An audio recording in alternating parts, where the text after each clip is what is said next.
Welcome back, guys, to the Divergent Gaming Open. We are in the grand finals here. Best of three.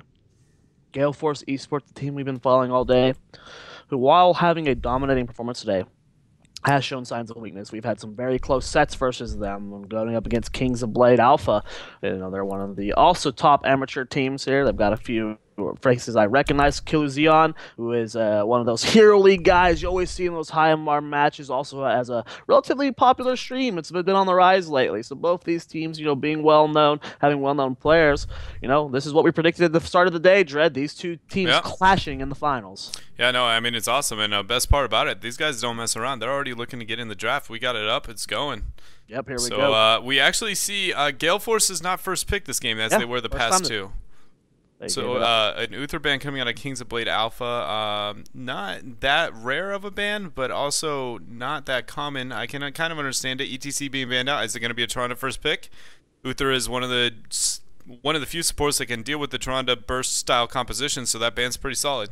We talked about it at the beginning of the day, Dread, where when we go into these tournaments, we get to see like every group of people have their own individual metas at the top tier of play. When teams only play the same 4 or 5 teams, you see a very stagnant meta, and then maybe a notch below that when teams are only playing each other, they develop their own meta. It's kind of interesting thing to happen. And what I've noticed from today is a lot of these drafts are very warrior focused. We're seeing a lot of focus on banning the warriors and Yep. a lot of prioritization in picking them up. It's Yeah. very interesting thing to see how these amateur tier teams really prioritize their warriors. No, very much so. And when they weren't banned as a priority, they were picked right out the gate. So Toronto's picked up here by Kings of the Blade Alpha with a direct response, no hesitation. Gale Force eSports goes Kel'Thas Murden, expecting them to pick up that Toronto. I like it a lot. Both of those characters are great characters in both of their roles, but then also they synergize well with Toronto, so it's a great deny pick for both of those slots. I don't know what I expect here out of Kings of Alpha. Diablo. You think Jaina Diablo? We've been seeing a lot of neglect on Diablo today. I think he was only banned once and never picked all day. He's still great forward. Wow. Zach Falstad. Zach Falstad. Interesting. Okay. A little counterintuitive to the I Toronto pickup right out the gate, I think but what they're wanting to do with the Falstad is deny it, so for like yeah. the counter disengage. But I think if they wanted to do that, they probably should have just banned it. Yeah, I agree with you. I think getting a pickup that synergizes better with the Toronto, I guess we can expect if all the patterns hold true still to this time, it's going to be a Diablo ban coming out here from Gale Force Esports. But I agree with you. I think it is a false set as a counter pick, and the Zagara being great. Just overall, the Diablo ban does come out as expected. But it is interesting. They don't do very well with the direct damage. Blow up style that Toronto really does that well with. Falstad a little bit, but not that much. I guess he accents a little bit post 7, I believe it is, with his stunning as well to accent her. But I honestly don't know where the bans are going to go from this point. I think a Rainer is what I would expect, almost 100% ban coming out from Kings of Blade Alpha. So Vanis instead, I guess the wave clear is what they're going to be fearful of. Strange considering they have a Falstad and Zagara on their team. Yeah, it's really interesting. Ban coming out there, maybe just wanting to deny another solid damage. But if you were to do that, maybe ban out the Jaina. We have the Fire Ice duo that's potentially pickupable by Gale Force Esports here. They also have we're gonna be seeing Tyrael again.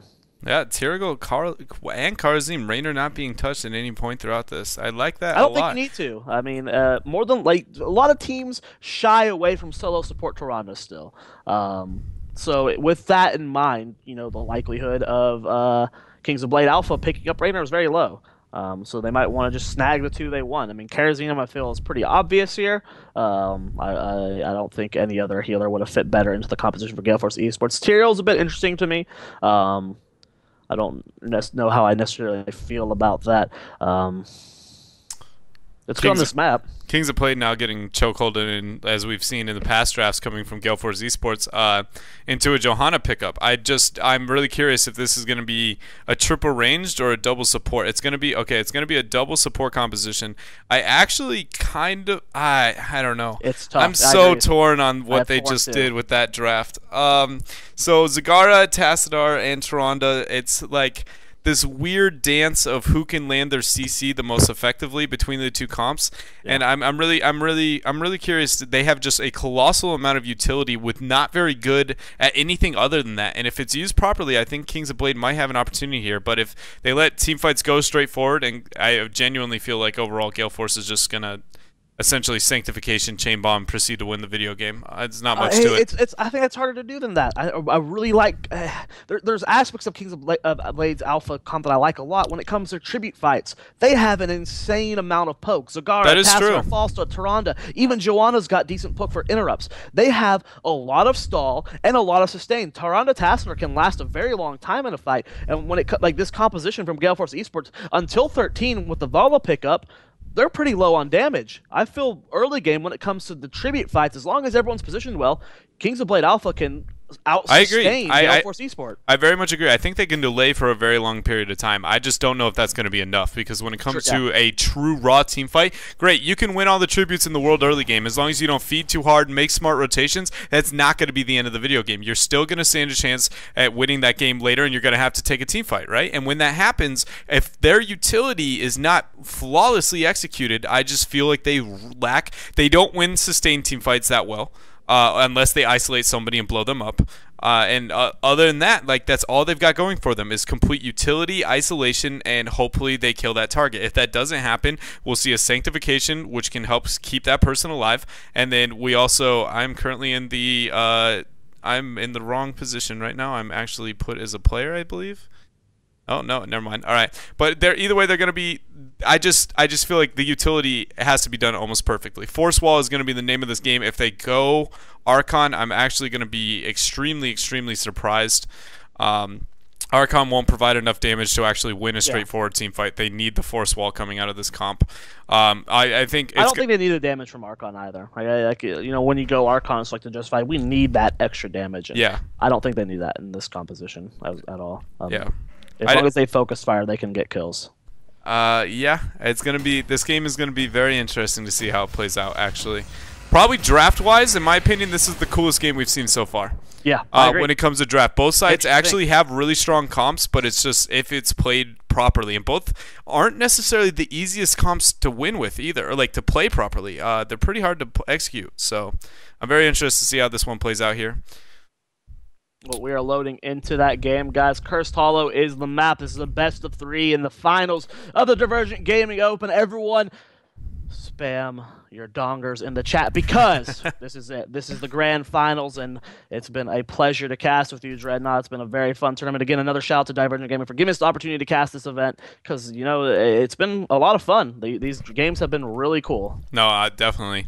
I think when it comes to coolest drafts, when it came to shot calling, decision making, I gave it to THC there of the last game. Obviously, we got at least a best of 3 to go through here to see if that actually changes. But compositionally, Kings of Blade Alpha right now definitely won my most interesting draft that I don't think is bad. I think it's a good draft. It's just very, very unique and hard to execute properly. We'll have to see if they can execute that properly against the team on the left-hand side of the map in the blue trucks. It's going to be Gale Force Esports. We've watched them throughout the tournament, and they've had a very good run so far. Can they keep that momentum going? It's Balling Beast on Tyrael, Ilamal on Kael'thas, Mistocles on Vala, Hao Nguyen on Muradin, and Hexa rounding out the team on Karazim. And on the on the red trunks, I don't know, words are hard, hello. We have Frozen X here sitting on the Zagara. Killusion, I believe is how it's said, on the Johanna. Talking Trees on the Tyrande. Dark Chimera?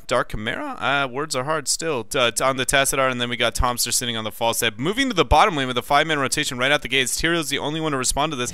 Meanwhile, a 3-man on the top lane. They're using the Zagara Roach lanes to actually tank this up and just full commit. There's not going to be no rotation. Do you see the Tyrande Owl moving up to actually check if there will be a rotation out of our opponents? Great decision making there, and they're getting in a front wall.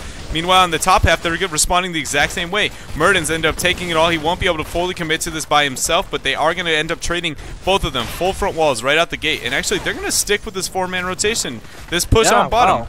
I figured they all would have rotated, like Hamster would have gone top, someone else would rotate in mid. And in this situation, they're actually going for Fort Red. Yeah, I mean, they're going to take it. Yeah, I think they are. They 100%. It's theirs. And with the false set flying to mid to get the rotation, they're actually going to gain XP out of this situation as long as they're able to respond to top in a decent amount of time. Which are they going to? I don't know right now. I think top might fall at the equal rate to where they didn't actually gain much. They actually lost XP because they didn't soak in all 3 lanes, whereas on Gale Force eSports aspect, you see all 3 sides end up actually it's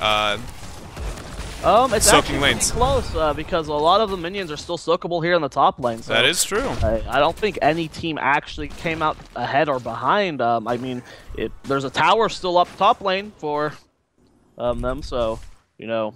Maybe they're ahead. It was a really interesting trade. It's kind of like one of those situations, like I don't, when you go for that push, I don't know if they expected that Gale Force eSports would put 3 top, and they might have been expecting it contested. But when you're in this situation, how do you react? Like, if you end up backing out, you're going to end up falling behind because you take too much time to rotate. So it's kind of like a situation where both people have to commit, and here we are. I mean, Heroes of the Storm is very much a game. The first team to start pushing is the team that can't back out. Once you commit, the opponent's going to commit to a different objective, and you just keep going.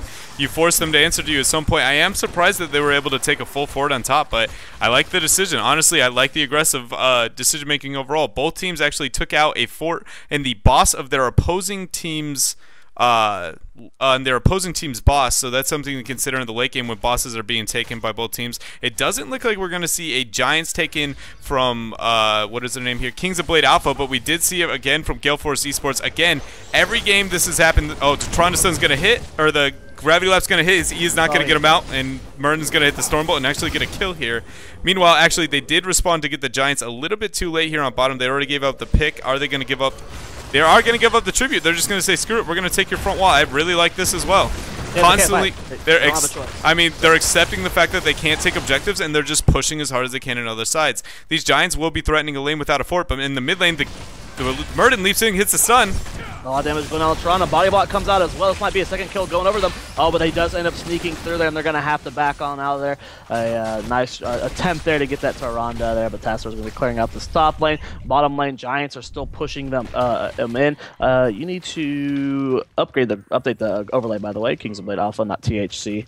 I messed it up, I know, and I tried to fix it, but then I was screwing everything else up. Well, okay, we'll worry about it after the game. We do see nice creep spread coming out from Frozen, and he's pushing in the bottom lane with the Giants. Ball and Beast actually taking a decent amount of damage. We see the Knights being taken by both teams as well. Both teams, we talk about how these teams are the top of the amateur team. They clearly scrim each other a lot. They clash a lot in these amateur tier tournaments.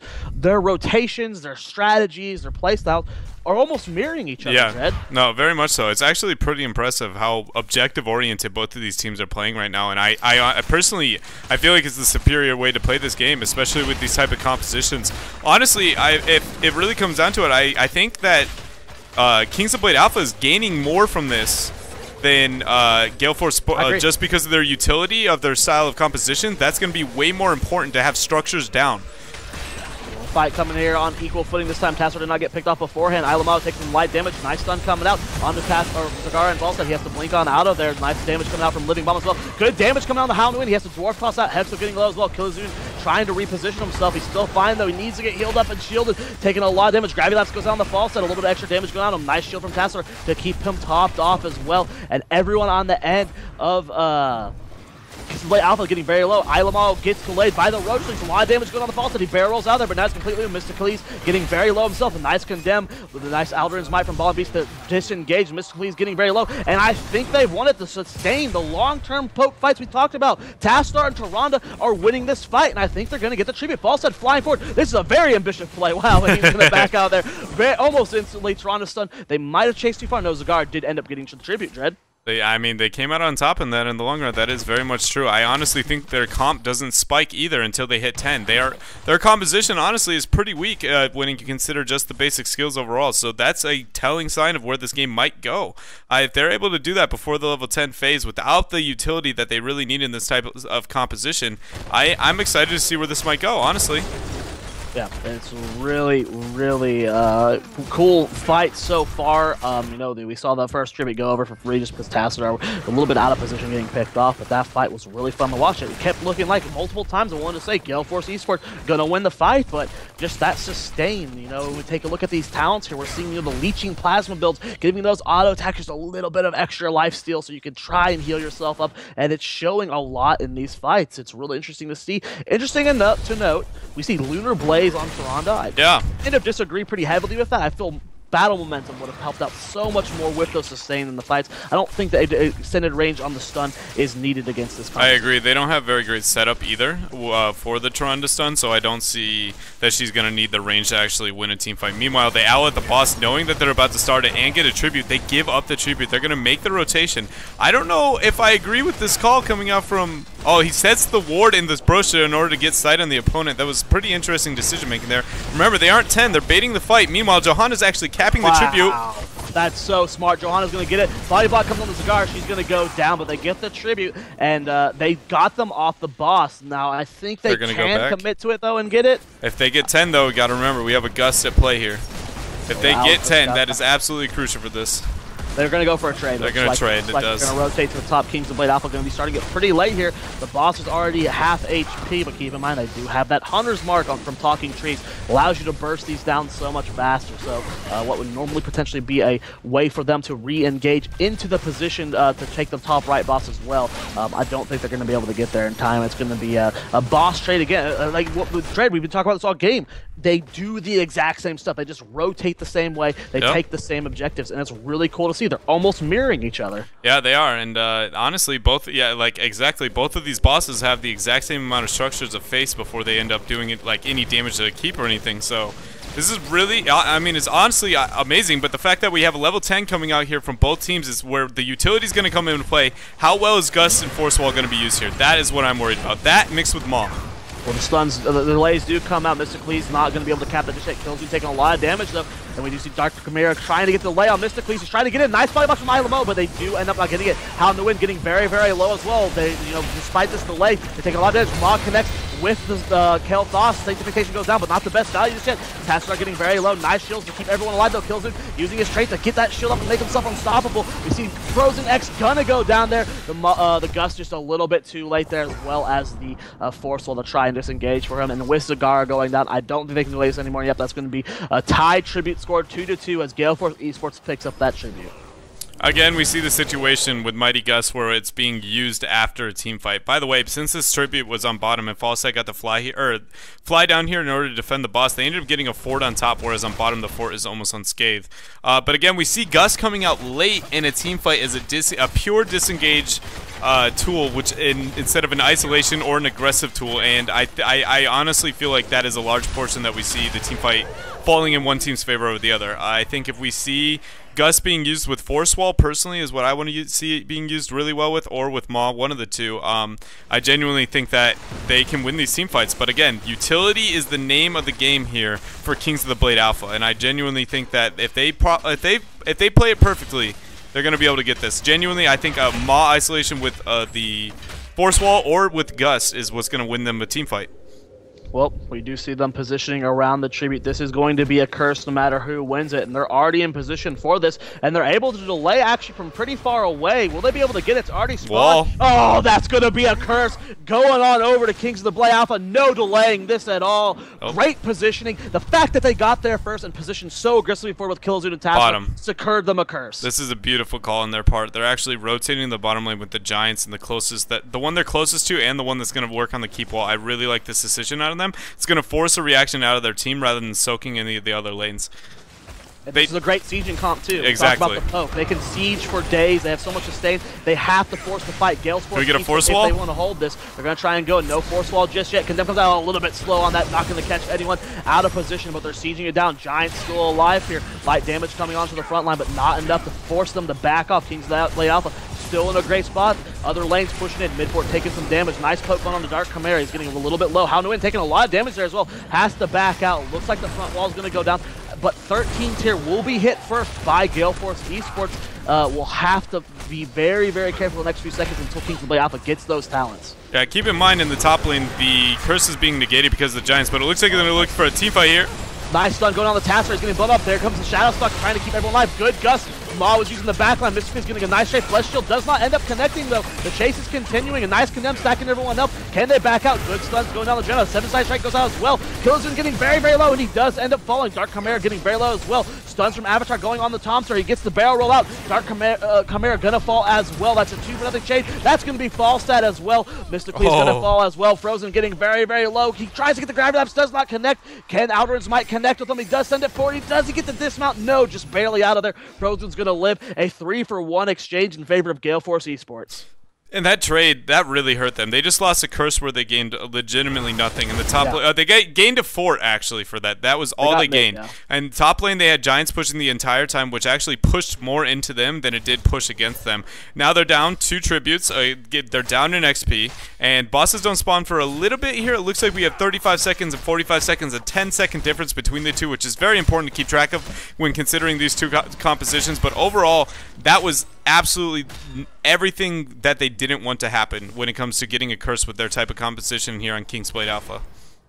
Oh, we do see that we have some light poke going on here. Boss in the bottom left spawns in 15 seconds, 25 seconds for the top right boss, so keeping an eye on those timers. Very, very important. Keep in mind as well, they opened up keep bottom lane with Kings of the Blade Alpha, so if they can secure themselves that bottom boss, that is a potential keep for them. Very important that they contest that early on. Talent tier still even, 15 almost here, but they're not going to have 16 anytime soon if the fight gets forced. I really like to see them back out and have Falstad actually get Giants here if the team fight's not going to be forced. Looks like it is, though.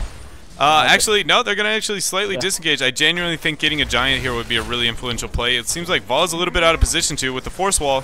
Trying to stun hits. Out as well. Hexer trying to keep him topped off. Killzone positioning himself the body block for his team. Ball and Beast far forward. Tassarar does avoid the Stormbolt by end up using that face shift, and he's going to back on out of there. Shadowstalk used as well. Looks like they potentially want to re-engage. Ilamao taking a lot of damage from the Cigar, but the tribute spawns in the top left. They have to go contest it. Both teams rotating. Rip. Rip. I hit the wrong button. Hit the wrong button. Stun goes out on the Tyrio. He's taking some damage there. Outer invites out of there. Force Wall comes out, catching Volley. He's taking a lot of damage there. So they re-engage, ends up passing 7. Oh, a big 3-man maul. A lot of damage. Sanctification. There comes the follow-up stun. That's 3 hit. People hit by it. That's going to be Sanctification a little bit late, but Cigar's going to be the first to fall in that fight. Nice Stormbolt turnaround, and wow, Joanna falls as well. Tassarar might go down as well. Gravity Lapse goes down on the Falstad. Living Bomb does go out on the Falstad. He's trying to get more extra damage onto it, and I can't believe that was a maul into a 3-man Lunar Flare. Ended up being a 4-for-0 exchange in favor of Gale Force eSports. They secure themselves a curse and potentially double boss. It's going to be a curse, a double boss. That curse, they're going to respond to top. That's going to be on the top half. That's going to be almost a front wall, if not the front wall going down, and on bottom it will likely lead to at least the fort and probably half the front wall. Honestly, I think that team fight single-handedly again was lost by the fact that we see Gus only used to run away from an already lost fight. We're pretty much choosing Falstad to be a hero that's not being useful in a single team fight when it comes to a heroic, like on any level. I forgot there's even a keep here, like, or that there's a curse that's going to get way more value out of those bosses than I even predicted in the first place. That was my bad, but honestly, I think that we need to see Falstad when 7-sided strike comes out, gust. Just gust and leave him alone. Oak actually going down this front wall. Good Force Wall choking them in. Getting as much light damage on them as possible, trying to force them to back off. Good chain bombs coming out from Ilamao, putting some pressure as well. Looks like Boss in the top lane is going to be pressuring this keep. That's going to be another keep wall going down here. And actually, Mighty Gus does come out, but I don't know if it's going to get much done here. Looks like they're still going to be able to contest this keep. Either way, either the Boss gets top keep or they're going to get mid keep as their plan. And yep, mid keep's going to go down. Yeah, they have to respond to that boss in the upper half of the map. They're going to back out. They're going to go bottom, take another boss, and we're going to pressure even harder here. The fort actually died in that amount of time. They're even going to they're going to add salt to the wound. They're just going to take Giants and then walk away, go to the boss. One thing to consider, though, they are giving a little bit of time to actually catch up to 16 in this amount of time, which means they might be able to fly and contest boss at this period of time. I don't know if they'll be able to get away with it, but it is something to consider when they're making this aggressive rotations and essentially getting a little greedy.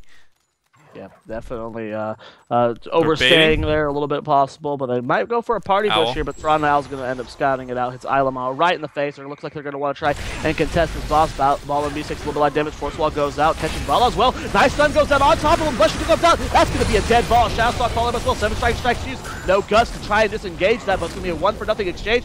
Nice Flame Strike coming out. Frozen actually getting very, very low. They're going to have to heal him up, but with Bala dead for 45 seconds, this is going to be a potential boss for Kings of the Blade Alpha. And guess what, Drake? That bottom lane has that exposed key. I think that would be a throw, honestly. If they do that, they're on their side of the map, so Vala will spawn and be able to contest him. Against the Tyrael, honestly, that is so risky to take. I like their decision. They're going to rotate to Knights. They're going to have to back out. But look, they're rotating top already here from Gale Force. They're looking to actually just take the top keep. I love this decision making. They think they're on boss right now. They just showed on mid, actually in the mid lane, so they know that they're rotating. They're going to back out. They've expected 100%. We're going to give up this boss, not risk the 5 versus 4. We're going to take your top keep. They see in transition that they're in the mid lane, that Kings of Blade Alpha is actually moving towards the mid lane, and then they back out from that decision. Essentially, they didn't gain any advantage on having a kill on their opponents, and that's negating, like, absolutely the worst case scenario. They're just they're minimizing their losses as best as they possibly can, and honestly, that was really impressive rotation coming from Gale Force.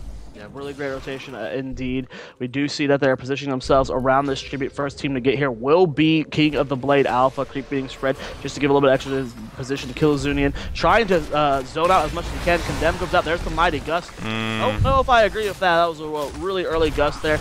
Don't know if they can still contest this. They're getting zoned out pretty hard there. Star Chimera is way out of position from his team, and you really need the support for him coming out. Holy Ground zoning out Tomster as well. They're trying to re-engage here. Gale Force looking to try and get a pick here, but Hexo having the rest of his team having zoned him out, going to be able to get this tribute. Force Wall does go down. Nice stun onto Isla Maw as well. Howdwin has to pop that out, start taking a lot of damage, getting very low, and he's actually going to go down. And a 2-man Maw, can they turn this around there? Shadowstalk goes out, a lot of heals coming out as well. There is the Sanctification, 7-sided strike going down. He's going to take a lot of damage. There's the Gravity Lapse, Chain Bomb going down as well. It's Spread's taking trees. He's taking a lot of damage. He's going to come forward. Nice Holy Ground. The body blocked him out of there, and that's going to be only 1 death, salvaging what was a really good engage from King of the Blade Alpha. Yeah, no, that was really great. That was honestly really well played on their part. I thought that they were going to have a hard time in that chokehold, being the aggressors through this tight chokehold with Holy Ground. I thought that they were going to actually fall behind there, but there was a really good force wall to get heavy amounts of damage, and the Lunar Flares coming out again to really lock in those kills. I've been impressed with it so far. Again, we saw very little utility coming out from the Gust with how early it was popped, but honestly, it worked out for them in this situation. I don't know if that'll carry to the rest of the game, but they're now down to the whole level. Looking to be the race to 20 right now. Gale Force eSports is definitely winning this. It's going to be really relevant. The red team boss now is going to be spawning at 39 seconds, whereas the boss for the blue team is already up. I think this game is going to come down to whoever gets these bosses, and with their compositions, I have no idea who's going to win them.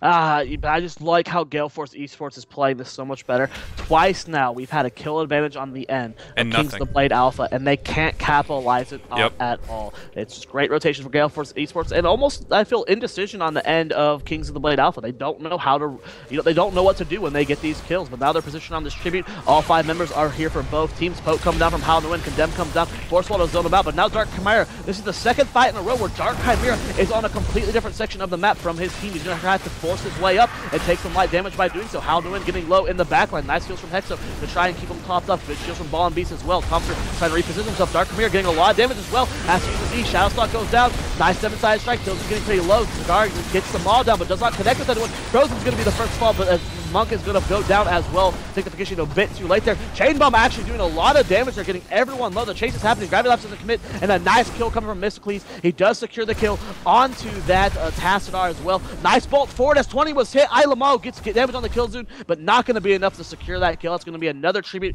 going over to Gale Force eSports and that bottom left boss.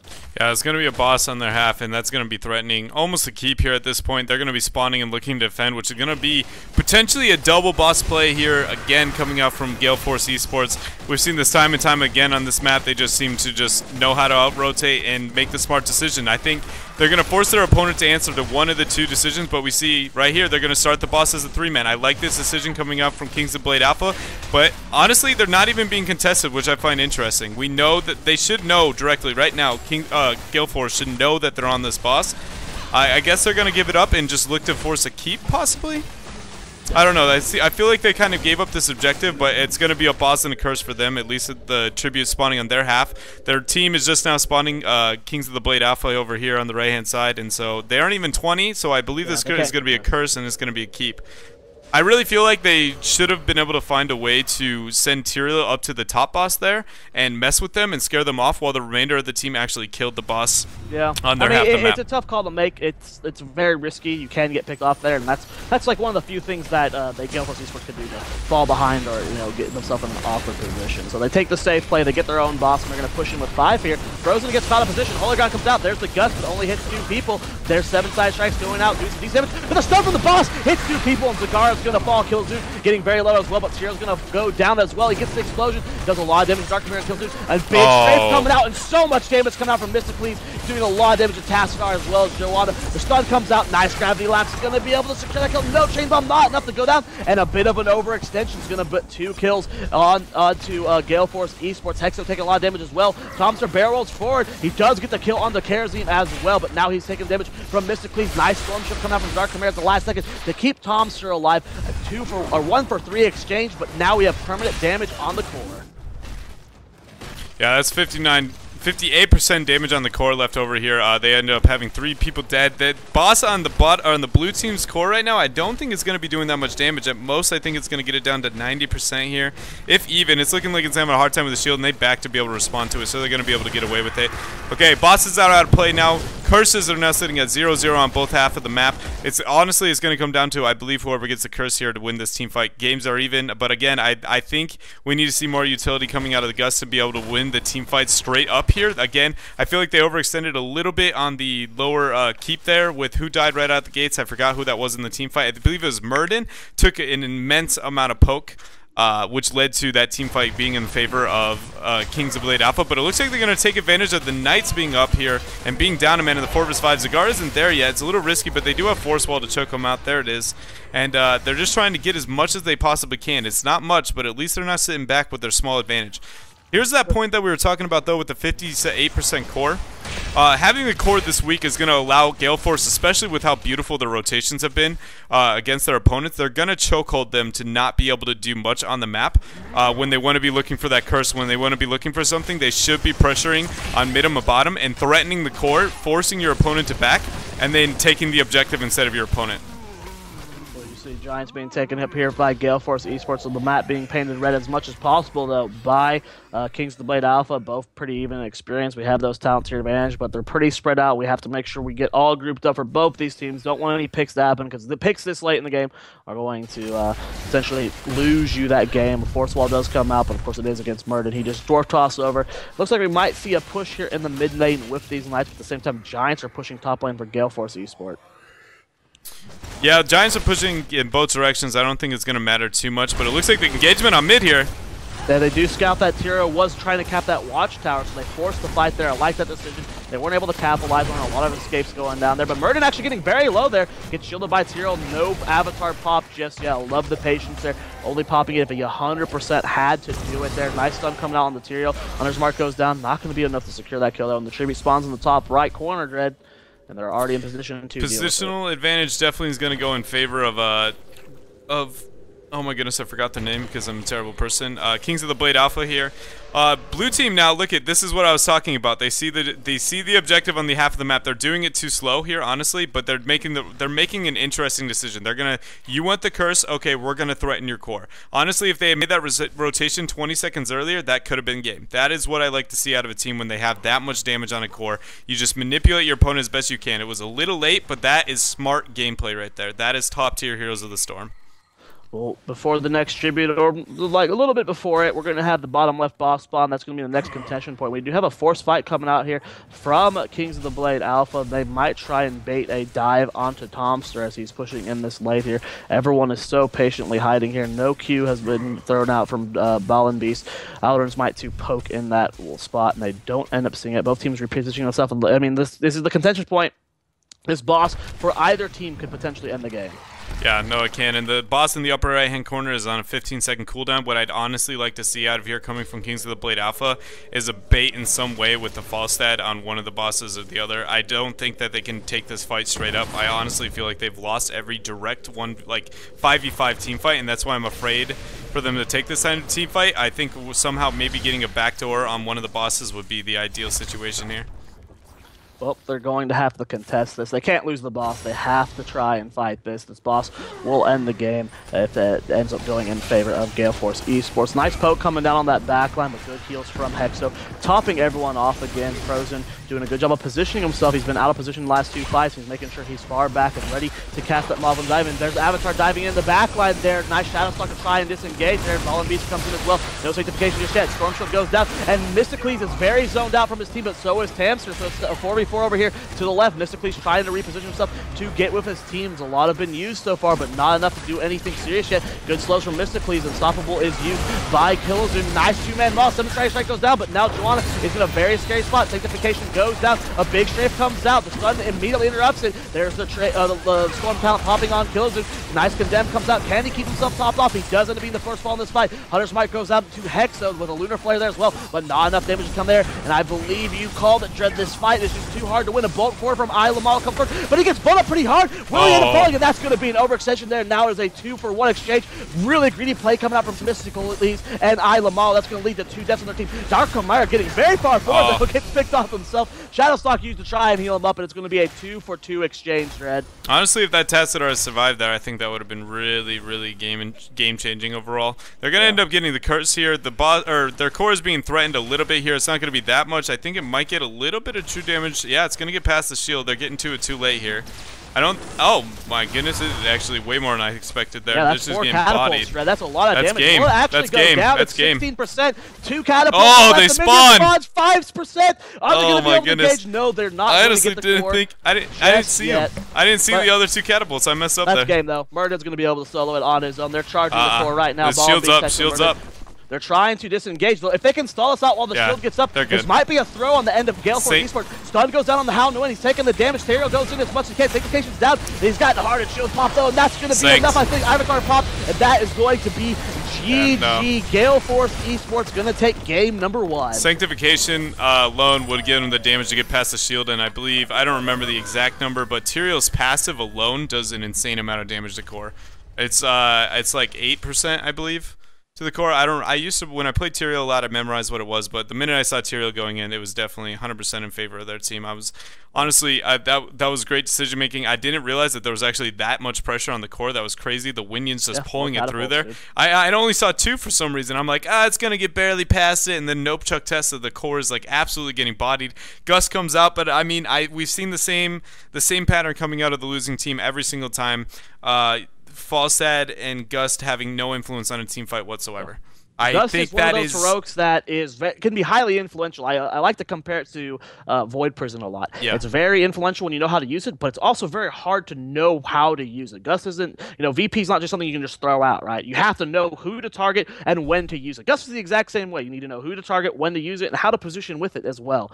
Gust is not an easy heroic to use well, and we've seen multiple times today from these Falstads that they don't know how to full Gust perfectly, and it's I feel that Falstad is Gust right now. Yeah, no, you have to know how to Gust to be able to make them work. Yeah, no, very much so. And you saw moments where the Falstad player was even able to get a certain amount of picks with the stun and everything else, and he produced a large amount of damage. But with their composition to actually win a team fight, I very much think the Gust would have been the game changer. Honestly, I remember watching actually one team fight alone in the top half near the site in the upper left hand side of the map, the third team fight of the game, like at level 13, where I actually thought if the Falstad had gusted the minute the 7-sided strike hit, he single-handedly turned the whole team fight and they would have won and been able to get a large objective out of it.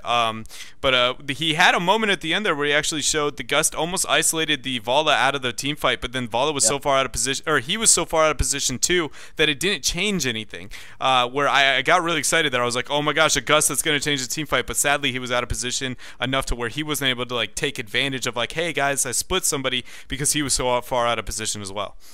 Yeah, it's It was really interesting team fights. I feel like positioning was a lot of the reason why Kings of the Blade Alpha had struggles with that game. There were two fights I recall very clearly where Tassadar was just not with his team. Yeah, You just got to be mindful of where you go and, make sure you're not getting segregated from your team and grouping up really well. But, guys, we're going to go. Wait. Oh, maybe we don't need to go to a break. I think we're already in the lobby. It's going to be Infernal Shrines. Yeah, I'm getting that draft, so I lied. No break. I got him. Don't you dare, Dread. I got the draft. Okay. Hello? I got the draft too, man. But no, yeah, that game was great. Honestly, overall, I'm really surprised that there wasn't more boss contention between the Falstad Gust and Tyrael Holy Ground. There was no ever like this team's trying to take boss, this team's gonna stop it. Every time there was contention, both teams pulled away from the boss. No team was willing to risk that throw prit, and I like that in most situations. But with how those teams had the ability to steal bosses, I became kind of at times I guess I felt that it was going to happen, that some team was going to be like, all right, they're going to take boss, we're going to try and Holy Ground, or we're going to try and gust away or something like that. But overall, it was really well played on both teams. I'm very impressed. Gale Force, actually, when it came to decision making, like I said with THC the game before that, their decision making as a team that game was on par with THC when they played them the game before that. It was really impressive. Their rotations, never letting their opponent take an advantage whenever they even lost a person. They were like, okay, we're going to take a keep if you want to do that. And every time it just, I mean, in all honesty, at certain moments, King of the Blades Alpha just was so confused. They just choked. They didn't know what to do. And it was great decision making from Gale Force. So. Yeah, well, we're going to go into game number 2, guys. Kings of the Blade Alpha has